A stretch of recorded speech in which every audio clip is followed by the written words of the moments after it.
County Sheriff's Department is dealing with issues when it comes to federal money, but they're figuring out how to use that money, using the funds to replace a 22-year-old radio system that they say are no longer serviceable. 13 News reporter Catherine Patterson joins us live in studio. And Catherine, it seems they were due for a change.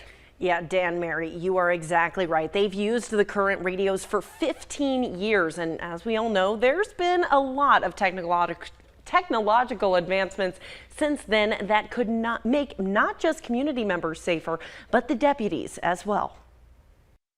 For cops in the area, their radio is a lifeline. PCSD travels across the southern Arizona region, and with their current equipment, their communication can get out of reach. If I'm working, on Mount Lemmon and I need to talk to somebody down here in Metro, or for example, maybe even in Ajo, that's a big distance, and that doesn't always work with, our radios. But now some of those unserviceable communications will be upgraded with these. It is like going from a rotary phone to a modern iPhone in terms of what the smart features are with the radios. They look the same on the outside, black exterior, plastic, but the functionality is really a significant upgrade for us. Some of the features include GPS tracking that will allow dispatch to see exactly where officers are, as well as texting features through the radio that allows officers to see images on the screen they may need. Right now with the radio system, it is verbal communication, whereas now we can kind of start to integrate the modern technologies to support us.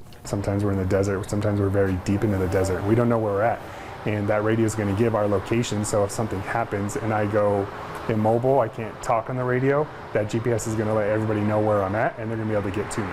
The federal government provided $3.5 million, but the price tag to replace all regional law enforcement would be $10 million, with no source as of now to fund the rest. But PCSD says their current technologies still work for what they need. But typically, because of, again, our officers have take-home vehicles, they're starting from their areas. Our response times average below 5 minutes to any kind of call, and faster in most occasions. But will allow some deputies to have more of their work be right at their fingertips. We can be away from our vehicle if need be, so it's only going to just amplify our response time.